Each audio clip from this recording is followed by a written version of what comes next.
Bored out of your gourd and looking for the next cool thing to play? Have no problem tossing some money in early access and hoping it pays off? Well, there's always Tainted Grail, the Fall of Avalon. This first-person RPG is from a Polish company called Questline. Previously, they've created a card game based in the same dark Arthurian legend lore. This might not be true grim dark, such as Warhammer 40k, but I reckon they're going for that dark fantasy vibe. Now let's get the cash details out of the way right now. This game alone is $44.99. Tack an extra $17.99 on that and you can get the card game bundled with it. Of course, the big question is, will it actually come out? On the positive side, the publisher has published games and they have a set window of summer of 2025. But as always, it's early access. It is an indie developer, or at best, the early stages of being a AA developer, and it's early access. Of the early access games we've reviewed on this channel, only one of them, Baldur's Gate 3, actually made it to publication. Seems to be a thing where they get some big head of steam and then you never hear from them until they go away and cancel the project. To that end, they also have a demo. Can't say we recommend that. It's not as polished as version 0.9 of the early access, and it shows, but it'll likely do the trick if you're not wanting to pull the lever on that early access slot machine. So what do you get for that $44.99? The prologue and the first chapter, apparently.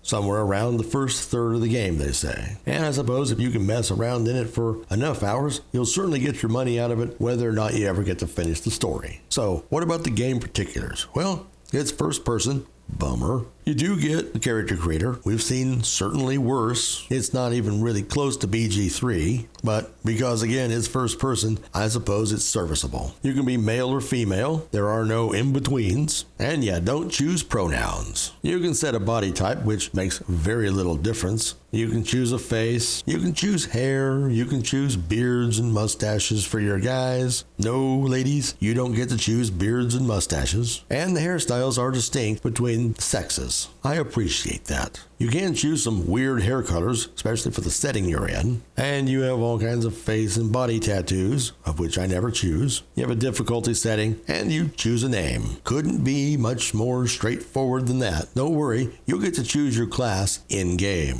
In fact, that's the very next thing you do. You start off in a prison cell, because we always start off in a prison cell, and a guard who apparently has spent time pummeling you with his fists, and certainly likes to tell you that he's been doing so, demands again where you were going when you were captured. This is an important question. It will determine, as well as its follow-up question, what your class and subclass happens to be. The initial demo did not let us know this, and so if you try to play it cool and be silent, you're kind of getting the shaft. However, in the early access 0.9 version, over to your left, you'll actually get information showing what your stats will be depending which of these choices you make. Want to go unarmed and get pretty much no bonuses anywhere, just remain silent. Otherwise, you can choose fighter, ranger, rogue, or mage. And a follow-up question will get your subclass. Do you want to do healing magic, damage? Do you want to be ranged? Do you want to use stealth? That sort of thing. Some of these subclasses seem to be more useful than others, but at least they give you some choices. Once that business is out of the way, you're going to have a quick little cutscene, and you'll be out of the cell to go roam the prison. And by roam the prison, kill anybody that tries to kill you. Or anybody else you want to. It does feature reactivity. They'll respect your gender, as well as reacting to what armor you've managed to put on. Slaughter some red guard and slap that on, you're going to get a very different response from various NPCs. Leave that off, and things might not be as antagonistic with some. In addition to that, depending on how you talk to them, what you say may or may not lead to a fight. Speaking of fighting, it kinda sucks. Initially, you're going to have a club. You'll go scouring around and you're going to find various other weapons, including things that allow you to use magic. And at one point, you can acquire a bow. Melee early on is a pain in the backside and is a great way to get yourself killed. Even if you create a fighter, as one of my characters is, you're going to want to use some kind of ranged ability, whether that's a bow or the magic, and I highly suggest the magic. You can equip right hand and left hand, and you get up to 4 different loadouts. You have all the usuals: two-handed swords, one-handed daggers, sickles, clubs, a couple of spells you can start off with, a bow, and a shield. It is, however, a bit clunky. It works, but it doesn't feel particularly fluid, and as you're clicking with your mouse, it doesn't always feel like your click leads to something awesome. And if you have an enemy who's particularly tough, they're going to get a lot of hits in on you. You can block, and if you get that block right, it becomes a true parry and can stagger your enemies. That is key to staying alive in a melee fight. So I greatly suggest using one of the ranged abilities as much as possible. On the other hand, the enemy AI is dumb as dirt. Stand in a place they can't get to you, and you can shoot them till they're dead. I don't think they know how to jump or crouch. Another thing to note is this is a use-based experience system. So if you crouch while there's an enemy somewhere around, your sneak is going to go up. In fact, if you wanted to game the system, there's a certain place where you can just park your character sneaking and an enemy will walk a particular route and you'll just keep leveling up the sneak every time that guard goes walking past. Want to level up athletics? Go run around and jump like a moron. And you can lockpick everything in the known universe. It's not a hard lockpicking game, by the way. If you're careless, you can burn through the lockpicks, but if you take just a little bit of time, you'll honestly break very few of them. The loot is the same system as you might get out of Skyrim. Just about everything in the universe you can pick up, and just about everything in the universe is worthless. You do have a carry limit, and you can get encumbered rather quickly, so you're not going to be carrying every piece of armor you might as well loot out of there. Gosh, that's hard to drop armor. You know it's got some value to it, but you still got to do it or you're going to be crawling through that dungeon. One thing I did notice, sprint doesn't burn up your stamina. And yes, you have the three main stats: health, mana, and stamina. And boy, does that mana and stamina go down fast when you go into combat. Fire off a couple spells and you're waiting for your mana to regen. Take a big swing with your two-handed sword and suddenly you're huffing and a puffing. Literally, the character is huffing and puffing. It gets annoying. Now, if you're doing hardcore RPing, you're obviously going to say, hey, my character's in prison,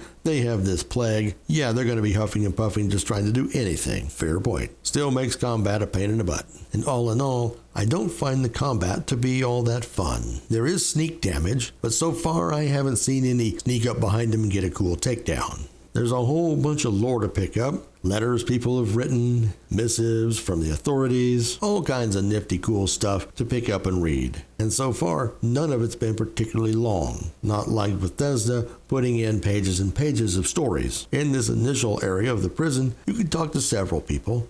The significance of talking to some of these folks is two of them you might meet later on in the game. That's assuming you didn't get into a fight and kill them. The prison is extensive enough. You can go into most cells, and occasionally it's even halfway interesting, and some may lead to side quests. Cooking and alchemy are part of it. You can use the recipes you already know or find to make instantly good stuff, or you can combine ingredients when cooking or alchemy to make something. It may be good, it may be useless. And remember, as it is use-based, doing all that cooking and alchemy, etc. will lead to your eventual reaching level 2. They are stingy with those points, however, once you do level up. Once you hit that level up screen, you'll notice you have the usuals: two-handed, one-handed, sneak, etc. What you don't have are social skills. That is a big-time downer. Now, on the plus side, the voice acting has been very good. Many times these indie games just have actual trash for VO. The protagonist, you, is silent, and I'm okay with that, as long as the game doesn't decide to make fun of me because of it. And overall, I'd say the writing is quite serviceable. It's nothing special, and there are notable grammar issues. The graphics, on the other hand, well, if you're expecting Baldur's Gate 3 or anything like that, prepare to be disappointed. The game engine is Unity, and that fits with them being an indie developer. It also shows. Lots of things we take for granted in AAA games don't exist here. Have a look at this beach scene where you watch the tide coming in and out. If that really torques your drawers, you're going to not like this game very much at all. And some of the fire effects are just terrible. And I've run into some clipping issues. Haven't seen much in the way of branching dialogue at this point. Basically, unless you pick one of the options that goes into combat, you're not going to be going back asking a lot of questions. You're just going to go through the available options they have or leave the conversation anytime you'd like. Is the story compelling? I mean, the writing's not bad, I already said, but it's okay. I don't feel like I am connected with my PC, and I find the world just kind of meh. But a lot of games are that way, especially in the beginning. You don't know much about your PC, you don't have a background to start working off of, So you just persevere and hope things catch on later on as you meet more people and you embroil yourself into more and more quests. And lastly, it does have stability issues. It may kick you out, it may even make your machine reboot or shut down. So, is this an early access buy? Considering this game is coming out sometime this year, hopefully June-ish, unless you're just hoping to get a break on the price if there is one, why not just wait? The characters you create will not carry over into the full game. On the other hand, you'll have the systems down and you'll be ready to go with no learning curve once the full thing does get released. And I certainly wouldn't give the demo any time. The latest bit of early access far outstrips the demo. So what do you folks think? Playing Tainted Grail? Let us know your thoughts in the comments below. And remember, like and subscribe. Thanks for watching.